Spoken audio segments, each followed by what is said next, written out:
শেখ হাসিনা তারেক রহমানের শিক্ষাগত যোগ্যতা নিয়ে প্রশ্ন তুলছে, তার শিক্ষাগত যোগ্যতা। এখন দেখা যাক শেখ হাসিনার শিক্ষাগত যোগ্যতা কত আর তারেক রহমানের শিক্ষাগত যোগ্যতা কত। ভিডিওটা দেখুন এবং শেয়ার করে অন্যকে দেখার সুযোগ করে দেন। I thank you all again. Thank you all for your time. Tarique Zia 3 দফা 3 স্কুল থেকে বহিষ্কার, কোথা থেকে কি পাস করছে কেউ বলতে পারে না। শহীদ রাষ্ট্রপতি জিয়াউর রহমান, সাবেক প্রধানমন্ত্রী বেগম খালেদা জিয়া এবং বিএনপির বর্তমান ভারপ্রাপ্ত চেয়ারম্যান তারেক রহমানের শিক্ষা দীক্ষা লেখাপড়া নিয়ে বছরের পর বছর ধরে ব্যঙ্গ বিদ্রুপ এমনকি যাতা বলতেন সাবেক প্রধানমন্ত্রী পলাতক শেখ হাসিনা। খালেদা জিয়া ম্যাট্রিক পরীক্ষা দিয়ে পাশ করছিল শুধু উর্দু আর অঙ্কে, ফেল। জিয়াউর রহমান ছিল মাত্র ইন্টারমিডিয়েট পাস।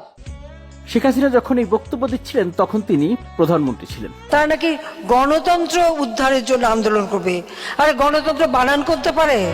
প্রধানমন্ত্রী হিসেবে যখন প্রশ্ন করেছেন যে গণতন্ত্র বানান করতে পারেন কিনা তারেক রহমান, নিশ্চয়ই এই প্রশ্ন আপনার মনেও আসতে পারে। আসলেই তো তারেক রহমান গণতন্ত্র বানান করতে পারেন কিনা। অনেকে আবার প্রশ্ন করতে পারেন যে তারেক রহমানের পরীক্ষা নিচ্ছে যেহেতু, তাহলে শেখ হাসিনার পরীক্ষা কেন হবে না? তাহলে চলুন দুজনেরই ইংরেজি পরীক্ষাটা আজকে নিয়ে ফেলি আমরা।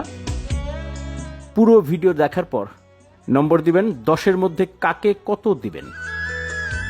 গণতন্ত্র উদ্ধারের জন্য আন্দোলন করবে। আরে গণতন্ত্র বানান করতে পারে? গণতন্ত্রের ইংরেজি হচ্ছে ডেমোক্রেসি। এইটি কি বানান করতে পারবেন তারেক রহমান বা গণতন্ত্র? Dear democratic people at home and abroad, an election is not just about the day we cast our votes. Assalamu alaikum and good morning. Assalamu alaikum, dear democratic people at home and abroad. Humanitarian crisis poses a serious security threat. We expect enhanced focus and active support of the international community to save, sustainable and dignified return of these displaced people. The tainted election in 2014 and 2018 and widespread irregularities in the by-elections over last 15 years prove that fair and credible election at any level is not possible under Sheikh Hasina. Is rightly chosen to strengthen regional cooperation, partnership and solidarity for a sustainable world. Fascist regime has used partisan members of law enforcement agencies, administration and the judiciary to suppress opposition activists.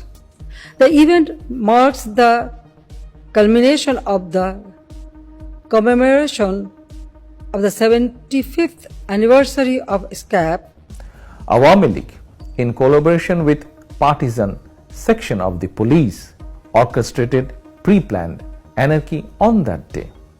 Leveraging ICT for employment generation and growth of IT and IT-enabled services to cope with the fourth IR.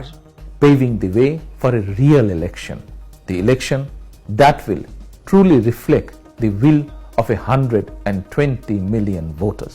I thank you all again. Thank you all for your time. বেশি বাড়াবাড়ি করলে আবার জেলে পাঠিয়ে দেবো, কোনো চিন্তা নেই। প্রিয় ভাই বোনেরা, খালেদা জিয়া আমার মা, আমি তার সন্তান। আজ শেখ হাসিনার এই জবাব আমি বিশ্বাস করি। পরীক্ষক বা সেই টিচারের দায়িত্ব আপনাদের। নম্বর দিবেন 10-এর মধ্যে কাকে কত দিবেন। মানুষের নেত্রী, কাজেই হাসিনার এই কথার জবাব বাংলাদেশের মিরাজ হোসেন গাজী, ডেস্ক রিপোর্ট, ঢাকা। এই জবাব আমি দেব না। I thank you all again. Thank you all for your time.